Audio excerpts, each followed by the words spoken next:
গত কয়েকদিন আগে এসকে মিডিয়ার শান্ত ভাইয়ের নেতৃত্বে কুমিল্লা বিভাগ দাবিতে এক বিশাল সমাবেশ হয়। গতকালও একই দাবিতে কুমিল্লায় বিশাল এক বাইক শো হয়, যা কুমিল্লার ইতিহাসে বিরল। বিভাগের দাবিতে কুমিল্লা দীর্ঘদিন থেকে বিভিন্ন ধরনের আন্দোলন সংগ্রাম করে আসছে, বিভিন্ন দাবি করে আসছে, কিন্তু তৎকালীন আওয়ামী লীগ সরকার তাদের দাবি মেনে নেয়নি। কুমিল্লাকে কুমিল্লা নামে বিভাগ দিতে তিনি রাজি হন। এখানে তার পিতা হত্যার প্রতিশোধজনিত একটা ব্যাপার ছিল, সেজন্য আওয়ামী লীগ সরকার কুমিল্লাকে কুমিল্লা নামে বিভাগ দিতে রাজি হয়। কিন্তু বর্তমান অন্তর্বর্তী সরকারের কাছেও কুমিল্লাবাসী দীর্ঘদিন থেকে এই দাবি করছে। বর্তমান অন্তর্বর্তী সরকারও এই দাবিকে কোনো রকম পাত্তা না দিয়ে কেন যেন পাশ কেটে যাচ্ছে। একটি জেলা বিভাগ হওয়ার জন্য কোনো ধরনের স্ট্যান্ডার্ড মান আছে কিনা এটা নিয়ে জানার জন্য গুগল, ইউটিউব কিংবা বিভিন্ন সার্চ ইঞ্জিন অপটিমাইজেশনে খোঁজ নিয়ে জানা গেল যে সরকার কর্তৃক কোনো ধরনের স্ট্যান্ডার্ড মান নেই যে একটি জেলাকে বিভাগ ঘোষণা করার জন্য এই জিনিসগুলো জরুরি বা এই জিনিসগুলো প্রয়োজন। তাহলে কুমিল্লাকে বিভাগ ঘোষণা করতে সরকারের বাধা বা প্রতিবন্ধকতা কোথায়, যেখানে কুমিল্লাবাসী দীর্ঘদিন যাবৎ তারা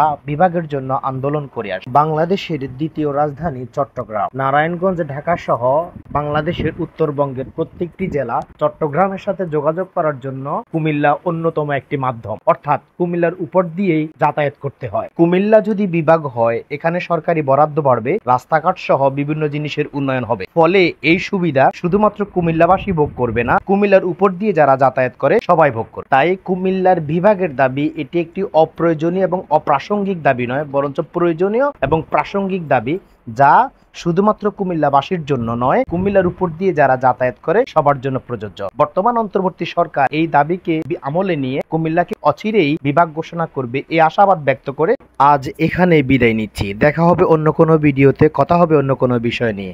সে পর্যন্ত ভালো থাকুন, সুস্থ থাকুন। আল্লাহ হাফেজ।